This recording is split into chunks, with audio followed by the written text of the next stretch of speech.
My name is Jessica Taylor, and I am 28 years old. 6 weeks ago, my parents sat me down in their living room and asked if I could contribute $500 a month to help cover my brother Ryan's college expenses. Ryan is 20 years old and a junior at Duke University, where he studies business with a full social life, spring break trips, and a meal plan that costs more per month than I spend on groceries. Meanwhile, I graduated from Arizona State University 3 years ago with $42,000 in student debt that I financed entirely through loans and part-time jobs because my parents told me they could not afford to help with my education. This is the story of how I learned that my family had different financial priorities for their children, and how being the responsible older sibling meant I was expected to subsidize the college experience that I was never offered. I grew up in Chandler, Arizona, a suburb southeast of Phoenix, known for its planned communities, good schools, and families who moved there for affordable housing and safe neighborhoods. Our house was a 2-story colonial in a development called Ocotillo, built in the early 2000s with beige stucco walls, a 3-car garage, and a backyard with artificial grass that my parents installed to save on water bills during Arizona's frequent drought restrictions. The neighborhood was filled with middle-class families where both parents typically worked professional jobs.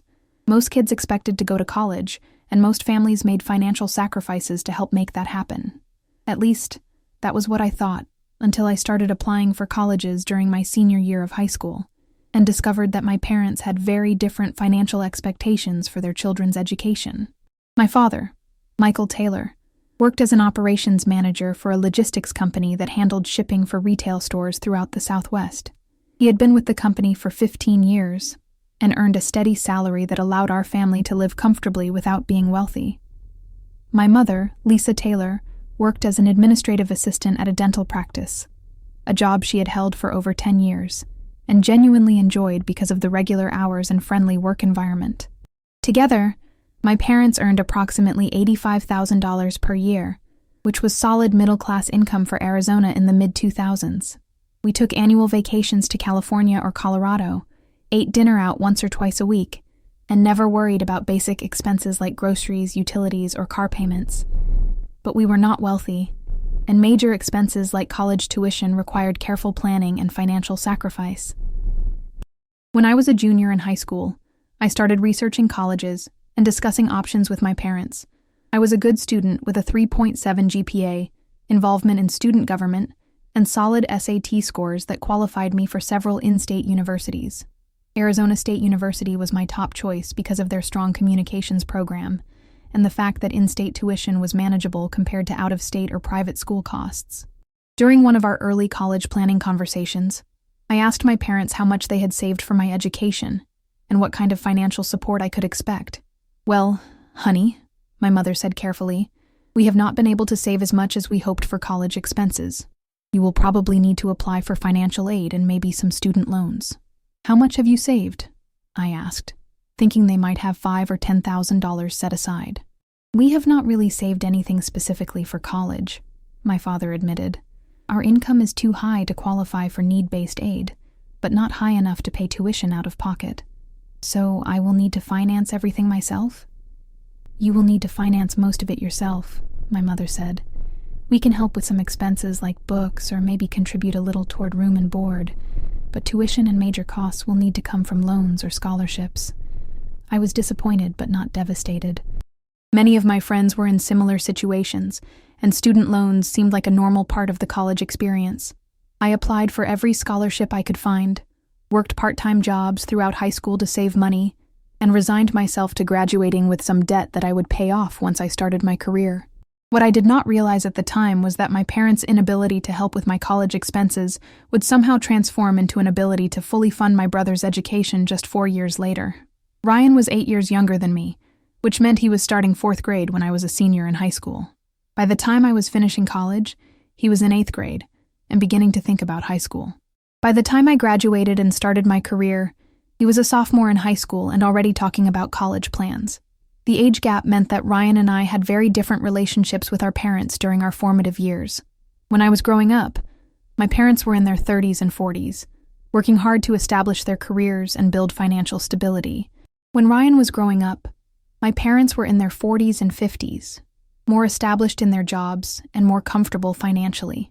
But the difference in our college funding was not just about improved family finances over time. It was about fundamentally different expectations and standards that my parents applied to their children's education and financial needs.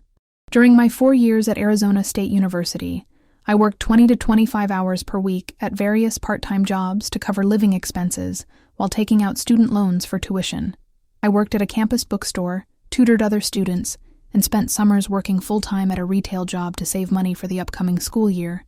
I lived in the cheapest dorm available my freshman year, then moved to off-campus apartments where I shared bedrooms with roommates to minimize housing costs. I graduated in May with a degree in marketing communications and $42,000 in student loan debt.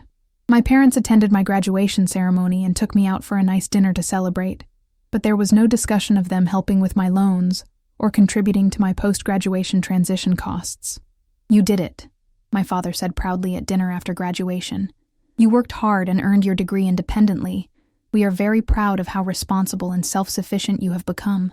At the time, I appreciated their pride in my independence. I felt accomplished knowing that I had earned my degree through my own hard work and financial sacrifice.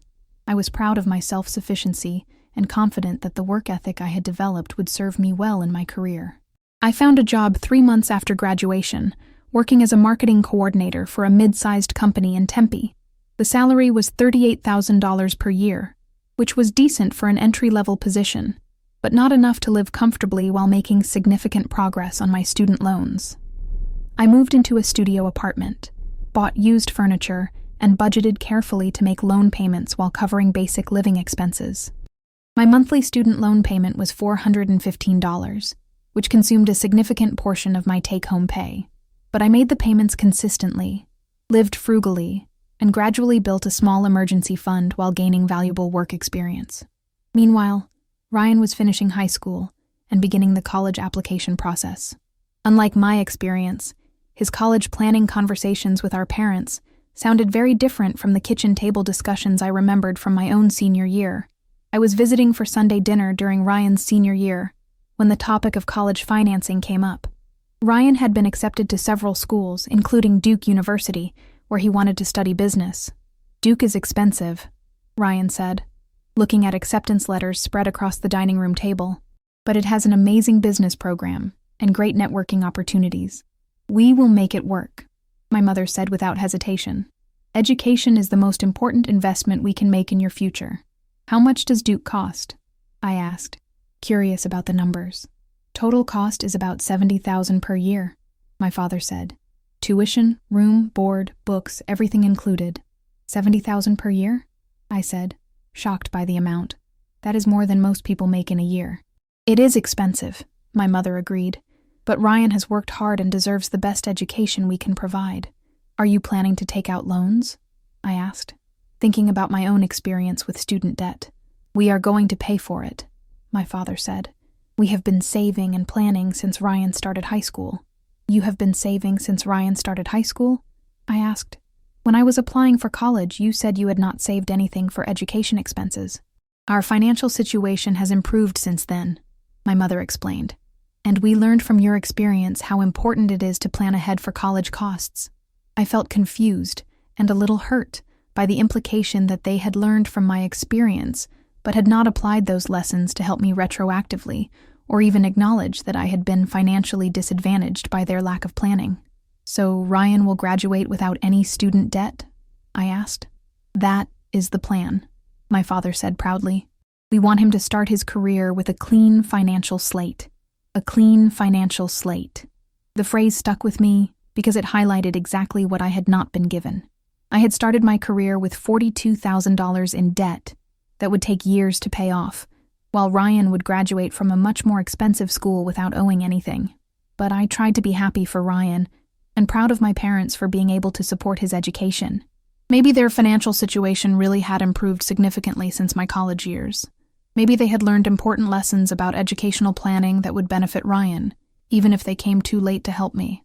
Over the next 2 years, Ryan's college experience unfolded very differently from mine. While I had worked part-time throughout school and lived as cheaply as possible, Ryan focused entirely on his studies and social life, while our parents covered all his expenses. He joined a fraternity, participated in intramural sports, and took spring break trips to Cancun and the Bahamas. He had a meal plan that allowed him to eat at any dining facility on campus without worrying about costs. He lived in a nice dorm his freshman year, then moved to an off-campus apartment with friends where he had his own bedroom and a parking space for the car our parents helped him buy. When Ryan posted photos on social media from his college experiences, I felt a mixture of happiness for him and confusion about the different standards our parents had applied to our educations. His photos showed expensive dinners at restaurants near campus, weekend trips to other colleges to visit friends, and spring break vacations that would have cost more than I spent on food for an entire semester. During family gatherings, Ryan would tell stories about his classes, professors, and social activities. Our parents listened with obvious pride and interest, asking questions about his grades, his fraternity, and his plans for internships and career development. They seemed genuinely invested in Ryan's college experience, in a way that I did not remember them being invested in mine. When I was in school, our conversations focused on whether I was keeping up with loan payments and managing my work schedule around my classes. With Ryan, conversations focused on whether he was taking advantage of networking opportunities and building relationships that would benefit his future career. The difference in their engagement was subtle but noticeable. Ryan's education was an investment that they were actively managing and supporting. My education had been a personal responsibility that I was expected to handle independently. 2 years into Ryan's college experience, I had been promoted twice and was earning $52,000 per year as a senior marketing coordinator. I had been consistently paying down my student loans and had reduced the balance from $42,000 to $34,000. I was proud of the progress I had made both professionally and financially. I had also started dating someone seriously and was beginning to think about long-term financial planning for things like buying a house, getting married, and eventually starting a family. The student loan payments were still a significant budget item, but I could see a path toward paying them off completely within the next 5 years. Then, 6 weeks ago, my parents asked me to come over for dinner to discuss something important. I assumed they wanted to talk about holiday plans or maybe ask for advice about something related to work or finances. Instead, they wanted to ask me to help pay for Ryan's college expenses. We sat in their living room after dinner, the same room where I had first learned that I would need to finance my own education. My parents seemed nervous, which was unusual for them. "Emma, your father and I need to talk to you about something," my mother began. "We are having some financial challenges with Ryan's college costs." "What kind of challenges?" I asked, thinking maybe Ryan had gotten into some kind of trouble or needed additional support for an unexpected expense. "The costs are higher than we anticipated," my father said. "Even though we have been planning and saving, we are struggling to keep up with all the expenses." "How much higher?" I asked. "Well, tuition increases every year, and there are always additional costs that we did not budget for initially," my mother explained.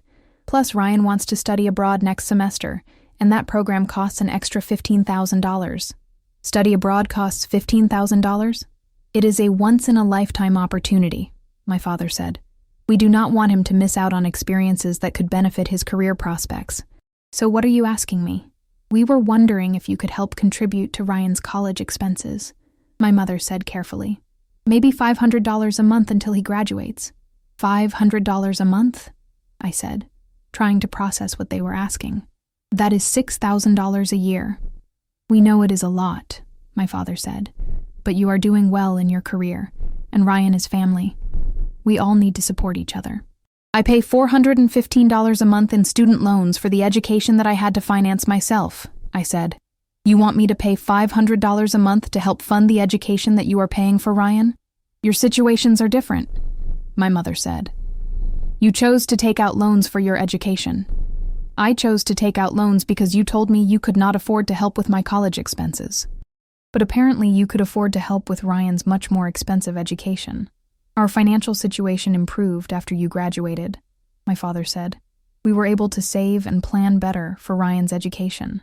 If your financial situation improved enough to pay for $70,000 per year for Ryan's education, why did you never offer to help me pay down the loans I took out because you said you could not afford to help me?" My parents looked uncomfortable.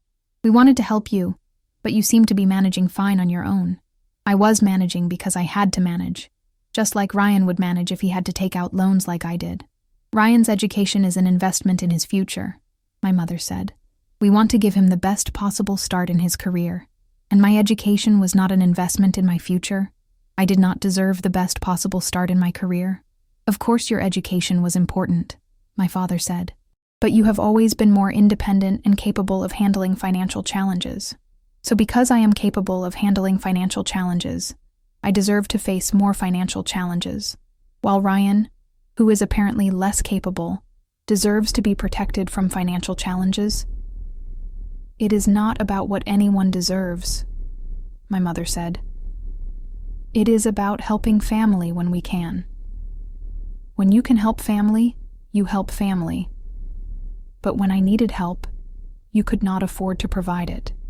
Now that Ryan needs help, you can afford to provide it, and you also expect me to contribute to that help. We are not expecting anything, my father said. We are asking if you would be willing to help your brother, with money that I could be using to pay down the loans I took out for my own education, that you said you could not afford to help with. Emma, please do not make this more complicated than it needs to be, my mother said. Ryan is your brother, and he needs support right now.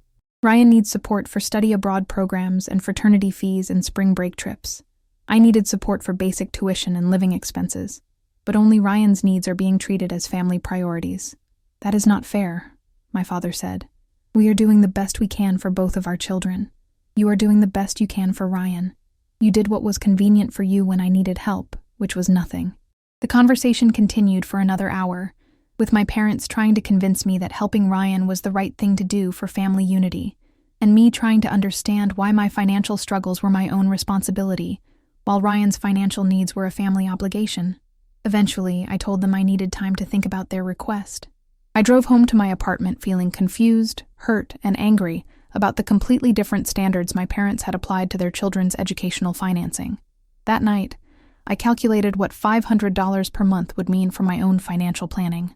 It would significantly slow my progress on paying off student loans.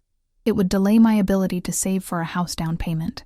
It would require me to live more frugally to subsidize Ryan's college experience. That was already far more luxurious than anything I had ever experienced. I also calculated how much my parents had spent on Ryan's education so far, compared to what they had contributed to mine.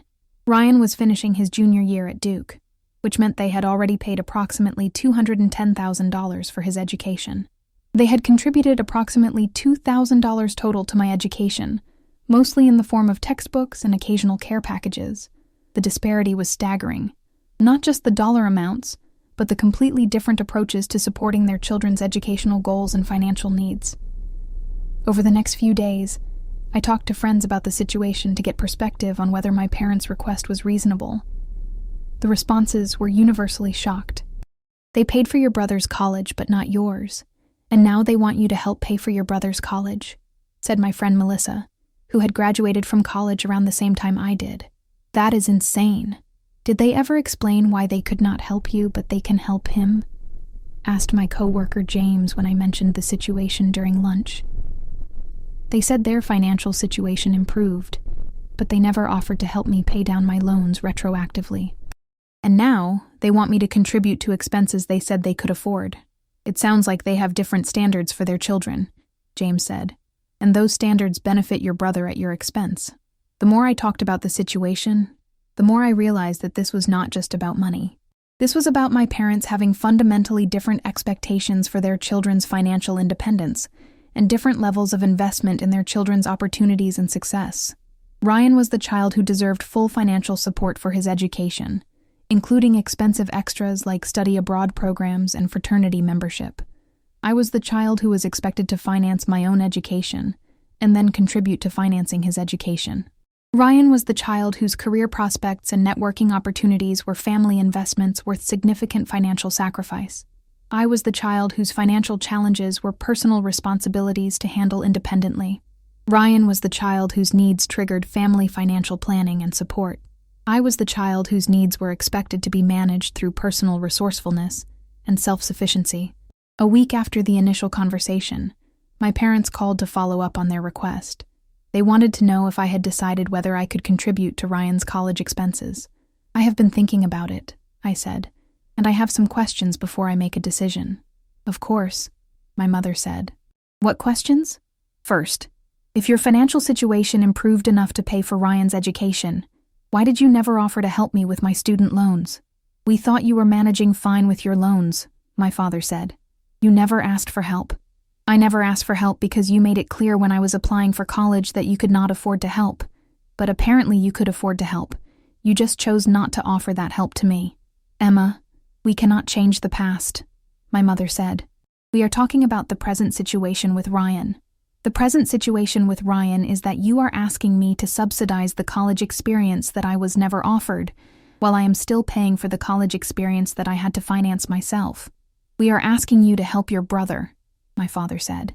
You are asking me to give money to support Ryan's education while you have never given money to support my education, or to help me pay down the debt I incurred for my education.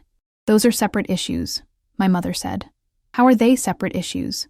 You are asking me to prioritize Ryan's educational expenses over my own financial goals. But you never prioritized my educational expenses over your own financial goals. What do you mean? I mean that you could have helped me with college expenses by making financial sacrifices, but you chose not to. Now you are asking me to help Ryan with college expenses by making financial sacrifices. We could not afford to help you at the time, my father said. But you could afford the house payments, car payments, vacations, and dining out. You could have made different financial choices to help with my education, but you chose not to make those sacrifices. We did the best we could with our financial situation at the time, and I am doing the best I can with my financial situation now, which means I cannot afford to subsidize Ryan's education while paying off loans for my own education that you said you could not afford to help with. So you are saying no? I am saying that I think it is unfair to ask me to contribute to educational expenses for Ryan when you never contributed to educational expenses for me. And I think it is especially unfair to ask me to prioritize his educational costs over paying down my own educational debt. My parents were quiet for a moment. Then my mother said, "We are disappointed that you are not willing to help your brother when he needs support. I am disappointed that you were not willing to help me when I needed support. But you expect me to help Ryan when he needs support. Emma, please do not make this about comparing situations," my father said. "This is about family helping family. This is exactly about comparing situations. Because you are asking me to do for Ryan what you are not willing to do for me. And you are asking me to make financial sacrifices for his benefit that you were not willing to make for my benefit. After we hung up, I realized that my parents genuinely did not understand why their request was problematic.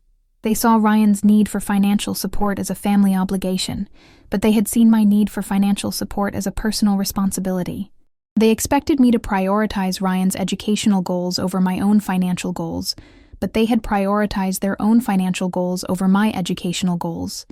They wanted me to make sacrifices for Ryan's benefit that they had not been willing to make for my benefit. The double standard was so obvious that I could not understand how they failed to see it.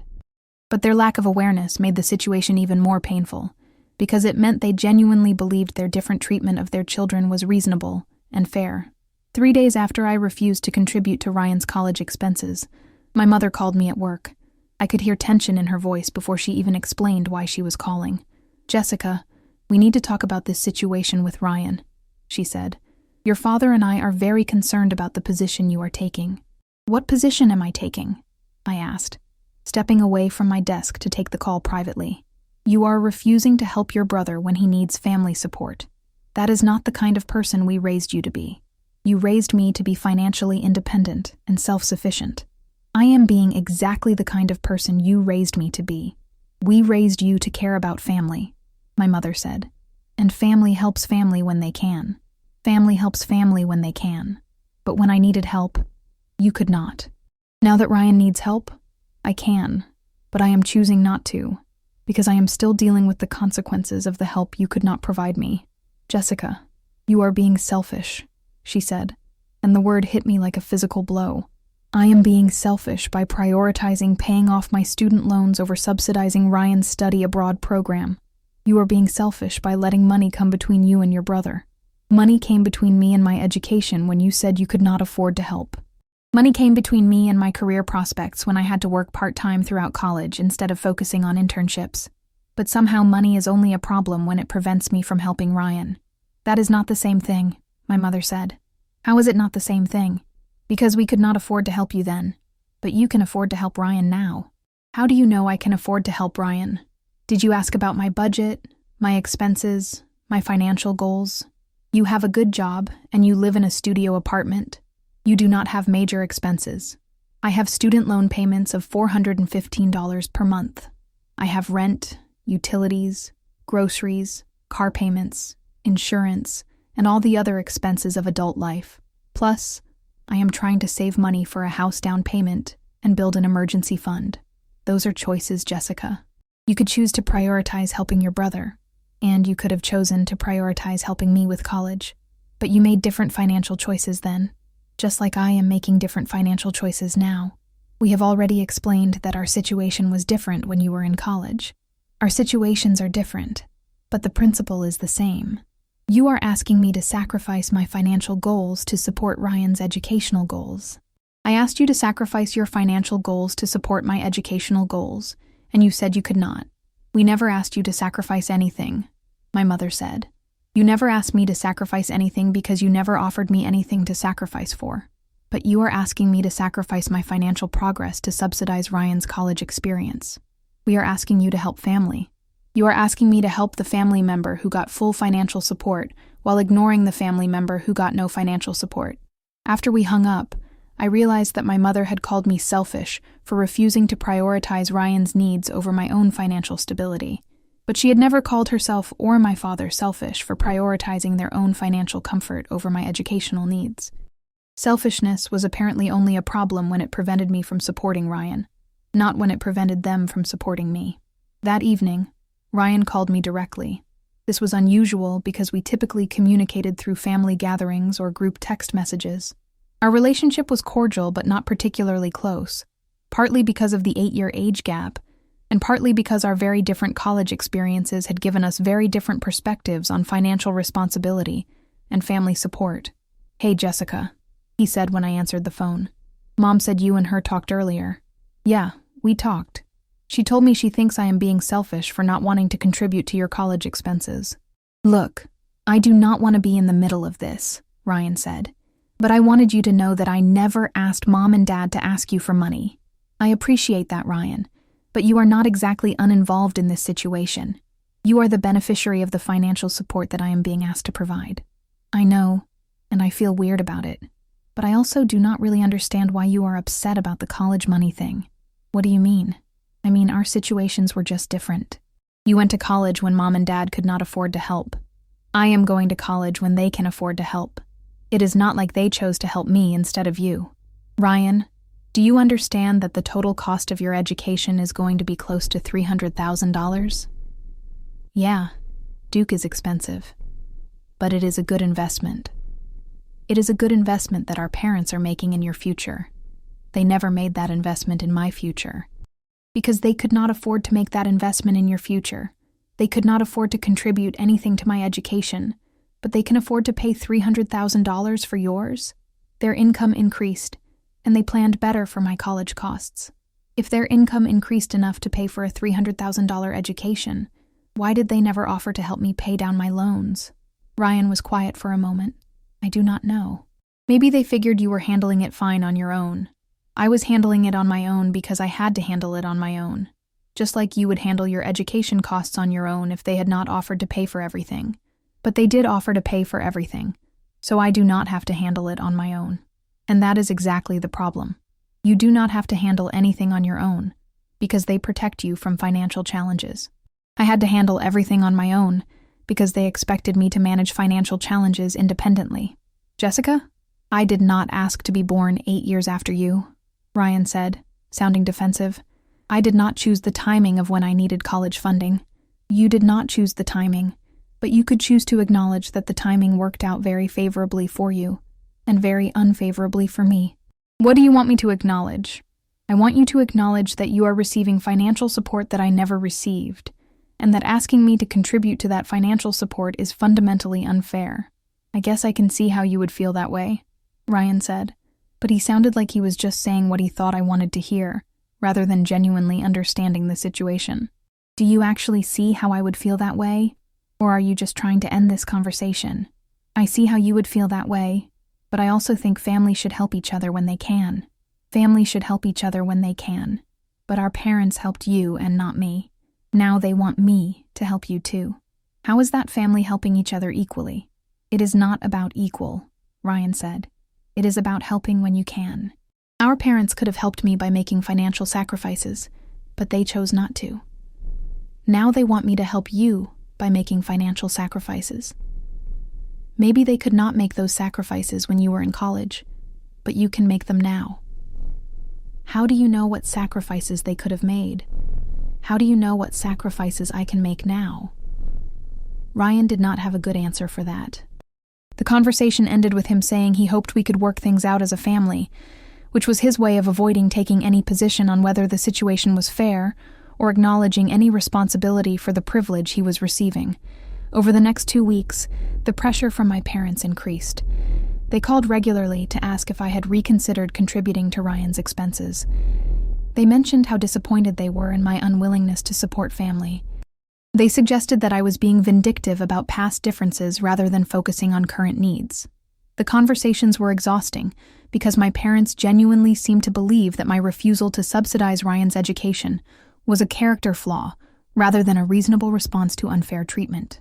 During one particularly frustrating phone call, my father said, "Jessica, we understand that you feel like your college experience was different from Ryan's, but dwelling on the past is not productive. I am not dwelling on the past. I am dealing with the present consequences of the past. I am still paying for my education every month, and you are asking me to also pay for Ryan's education. We are asking you to help with some expenses, not pay for his entire education. You are asking me to contribute $6,000 per year to support educational opportunities that I was never offered while I am still paying off debt for the education I had to finance myself. You are making this more complicated than it needs to be," my father said. "This is simple. Ryan needs help. You can provide help, and family helps family.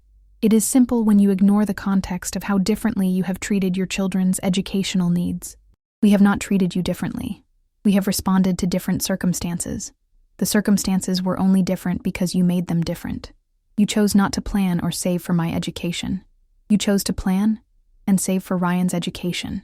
We could not afford to help you," my father repeated.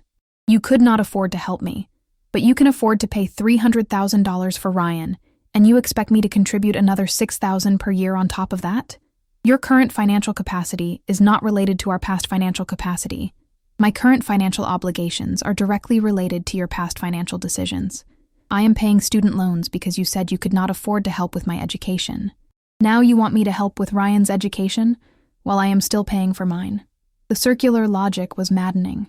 My parents wanted me to treat Ryan's financial needs as a current family obligation, while treating my financial needs as past personal responsibilities that had no bearing on current family dynamics.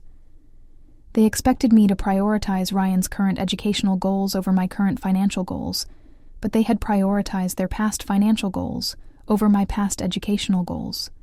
They wanted me to make sacrifices for Ryan that they had not been willing to make for me, and they could not understand why I found that request unreasonable. 3 weeks after the initial request, my parents invited me to Sunday dinner to discuss the situation one more time. I agreed to come, because I hoped we could find some resolution, or at least reach a better understanding of each other's perspectives. Ryan was home from school for the weekend, which meant this would be the first time all 4 of us had discussed the financial situation together. I was curious to see how the family dynamic would play out with everyone present. Dinner was tense from the beginning. My parents made polite conversation about work and weather, but I could tell they were building up to the main topic. Ryan seemed uncomfortable, probably because he knew he was the center of a family conflict that he had not initiated but was directly benefiting from. After we finished eating, my mother brought up the subject we were all thinking about. "Jessica, we were hoping that having some time to think about the situation might have changed your perspective on helping with Ryan's college expenses. I have thought about it extensively," I said, "and my perspective has not changed. I think it is unfair to ask me to contribute to Ryan's education when you never contributed to mine. We have explained why our situations were different," my father said. "You have given reasons why our situations were different, but you have not explained why those differences justify asking me to make financial sacrifices for Ryan that you are not willing to make for me. Because family helps family when they can," my mother said. I turned to Ryan. "Ryan, Do you think it is fair for me to contribute to your college expenses while I am still paying off loans for my own education that Mom and Dad said they could not afford to help with? Ryan looked uncomfortable being put on the spot. I do not know if it is fair or unfair. I just know that I need the financial support to finish school. You need financial support to study abroad and join a fraternity and take spring break trips. I needed financial support for basic tuition and living expenses. But only your needs are being treated as family emergencies. My study abroad program will help my career prospects, Ryan said defensively. My education helped my career prospects too, but I had to finance it myself because our parents said they could not afford to help. That was different, my mother said. How was it different? Be specific. We could not afford to help you then. How much were you spending per month on non-essential expenses when I was in college? What do you mean? My father asked. I mean, how much were you spending on dining out, entertainment, vacations, new cars, home improvements, and other discretionary expenses that you could have reduced to help with my college costs? My parents looked uncomfortable. We had normal living expenses, my mother said. Normal living expenses that were more important than helping with my education. But Ryan's education is important enough to ask me to contribute to it despite my own financial obligations. Jessica, we cannot change the past, my father said. I am not asking you to change the past. I am asking you to understand why your current request is unfair given the past. How is it unfair? You are asking me to prioritize Ryan's educational goals over my own financial goals. When I needed help with my educational goals, you prioritized your own financial goals over helping me. We did not prioritize our goals over helping you. We simply could not afford to help you. Could not afford, or chose not to make the financial sacrifices that helping me would have required. My parents did not answer that question directly, which was an answer in itself. I looked at Ryan.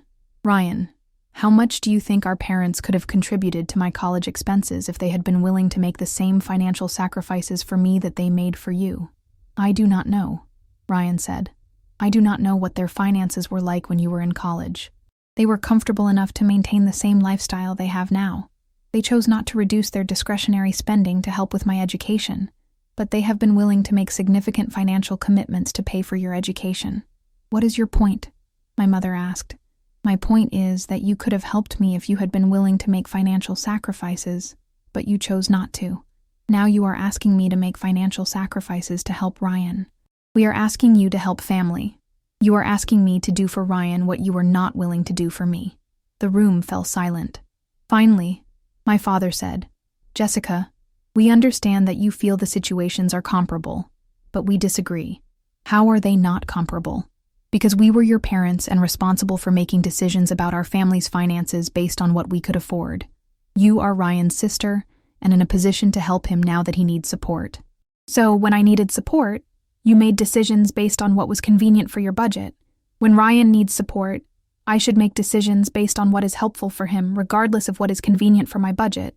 You are twisting our words, my mother said. I am repeating your logic. When I needed help, family financial planning was your responsibility and your decision. When Ryan needs help, family financial support is my responsibility and my obligation. That is not what we said.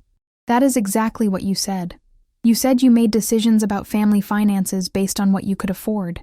Now you are asking me to make decisions about family finances based on what Ryan needs. Ryan looked increasingly uncomfortable as the conversation continued. Finally, he said, Maybe we should just drop this whole thing. I can figure out other ways to cover my expenses. What other ways? My mother asked, sounding alarmed. I could get a part-time job, or take out some student loans for the study abroad program. The suggestion that Ryan might need to work part-time or take out loans seemed to genuinely shock my parents, even though both of those things had been normal expectations for my college experience. Ryan, you do not need to get a job, my father said quickly. We will figure out a way to cover your expenses. How will you figure out a way to cover his expenses if you need my help to afford them? I asked. We will make it work, my mother said. You will make it work for Ryan, but you could not make it work for me?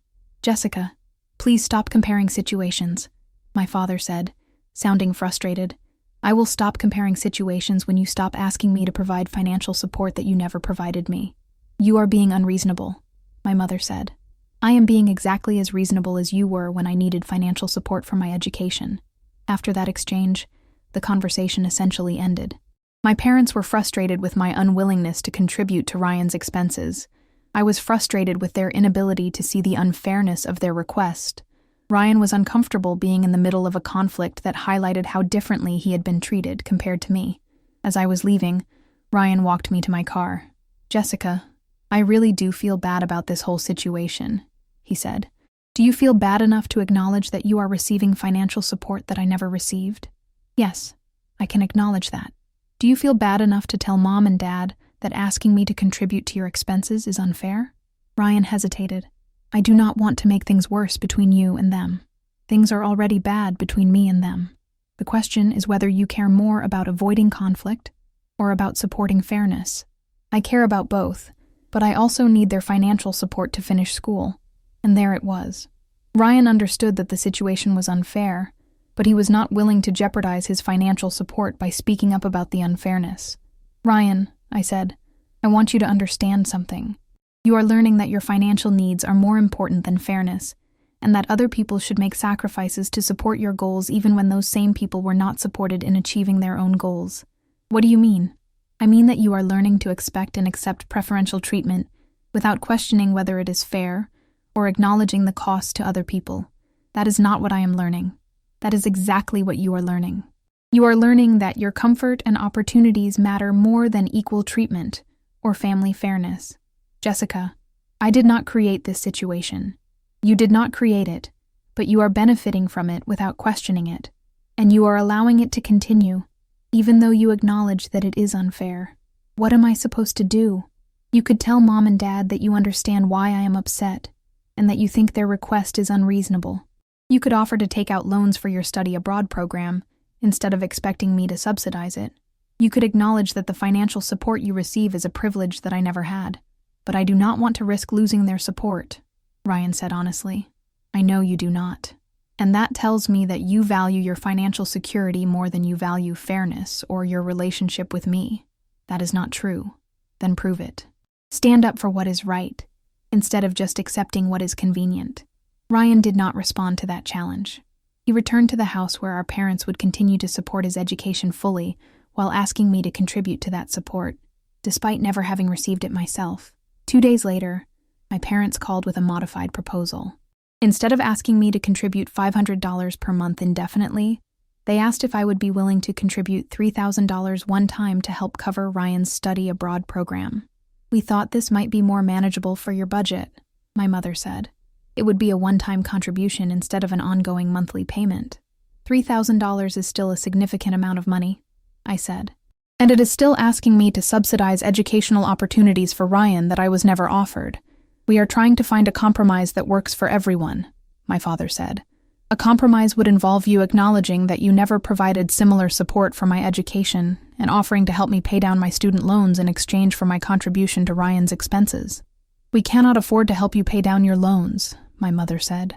"You cannot afford to help me pay down my loans, but you can afford to pay for Ryan's education, and you expect me to contribute to it as well. Those are different financial obligations." "How are they different?" "Both involve family members helping with educational expenses. Your loans are your responsibility. Ryan's current expenses are a family responsibility. Why are my educational expenses my individual responsibility? But Ryan's educational expenses are a family responsibility."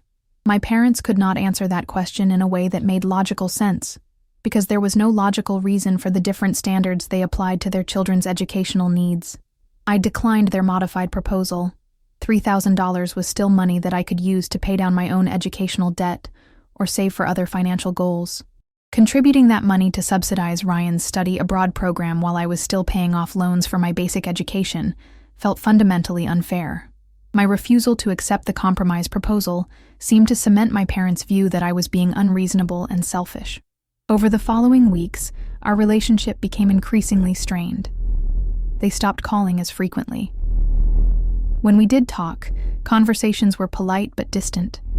They stopped asking about my work or personal life with the same interest they had shown before. I felt like I was being punished for refusing to subsidize Ryan's education after they had refused to subsidize mine. The most painful part was that they seemed genuinely puzzled by my position. They could not understand why I would not help family when I had the capacity to help. but they had never questioned why they had not helped me when they had the capacity to help through financial sacrifice. They expected me to prioritize Ryan's educational goals over my own financial goals, but they had prioritized their own financial comfort over my educational goals. They wanted me to treat Ryan's needs as a family emergency, while they had treated my needs as a personal responsibility. The double standard was so clear to me, but completely invisible to them. 6 months later, Ryan returned from his study abroad program in Spain. My parents had found a way to pay for the program without my contribution, though they never explained how they had managed the finances they had claimed were impossible without my help. Ryan posted photos on social media from his semester in Madrid, showing weekend trips to Barcelona, Seville, and Portugal. The experiences looked incredible, and I was happy that he had the opportunity to travel and learn in that environment.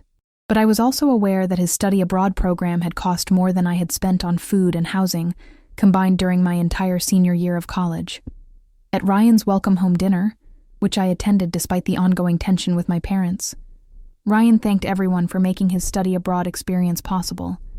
"I learned so much about business practices in different cultures," he said, "and I made connections that will probably help my career for years to come."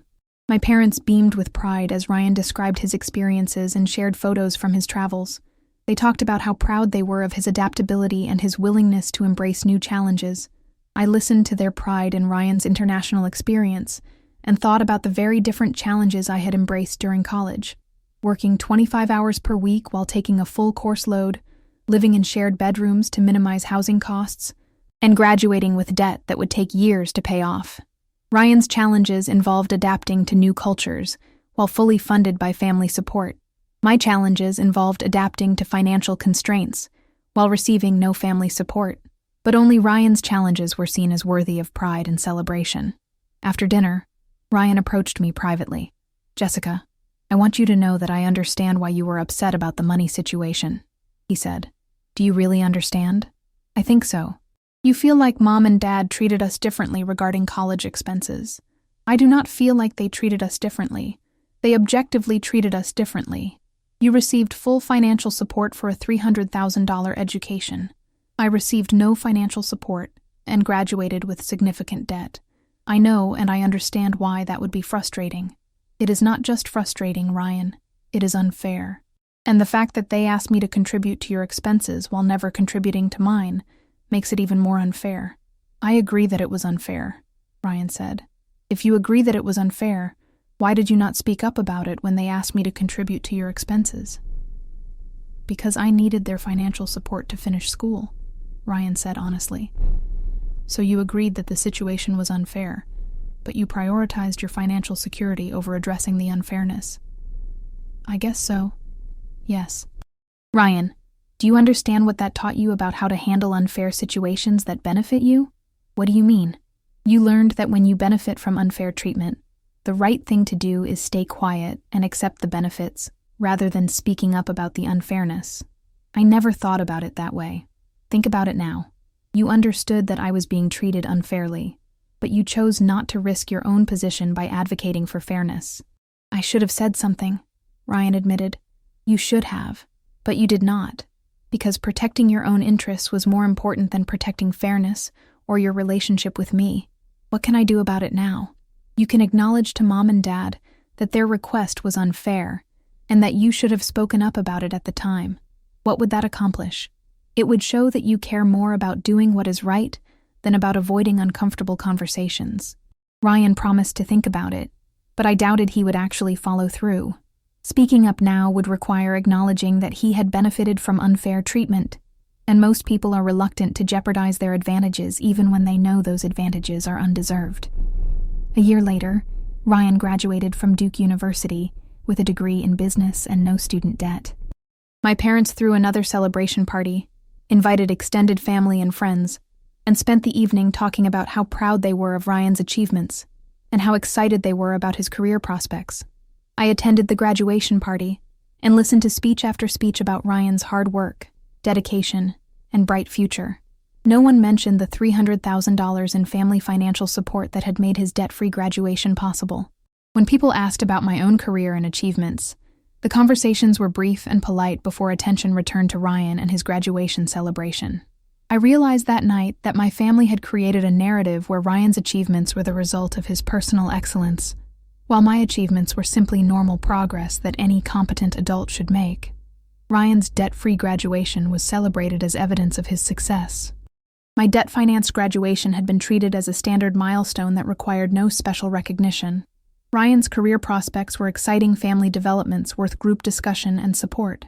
My career progress was individual responsibility that I was expected to manage independently. Ryan's financial security was a family achievement. My financial challenges were personal problems to solve privately. 2 years after Ryan's graduation, I finished paying off my student loans. The final payment of $415 felt like a significant personal milestone, representing the end of a 7-year financial obligation that had shaped my budgeting and limited my financial flexibility throughout my 20s. I called my parents to share the news that I had finally paid off my educational debt. "That is wonderful, dear," my mother said. "You must feel very relieved." I do feel relieved. It also makes me think about how different my financial situation would be now if I had received the same educational support that Ryan received. "Jessica, please do not start that again," my father said. "You paid off your loans, and that is an accomplishment. It is an accomplishment that was necessary because you said you could not afford to help with my education."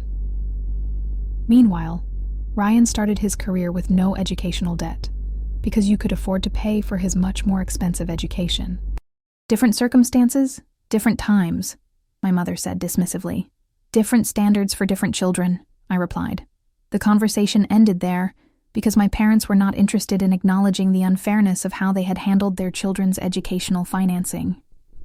But I was proud of myself for paying off the loans and achieving financial independence despite receiving no family support. I was also proud of myself for refusing to subsidize Ryan's education when my parents asked me to contribute to expenses they claimed they could not afford on their own. I had learned that my family operated on a double standard, where Ryan's needs were family obligations while my needs were personal responsibilities. Understanding that dynamic clearly allowed me to make decisions based on my own financial priorities, rather than their expectations of family support that had never been offered to me. Ryan had learned that his needs would be met through family support, and that he could expect others to make sacrifices for his benefit, without offering similar sacrifices in return. I had learned that my needs would be met through personal effort, and that I could not depend on family support even when other family members received extensive support. These were fundamentally different lessons about self-sufficiency, financial responsibility, and family obligation. And they shaped fundamentally different expectations about what we deserved from others and what others deserved from us.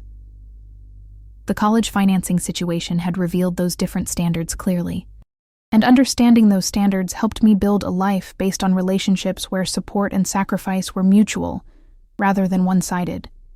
Sometimes the most painful experiences teach the most valuable lessons about who we can depend on and what we can expect from the people who claim to love us equally.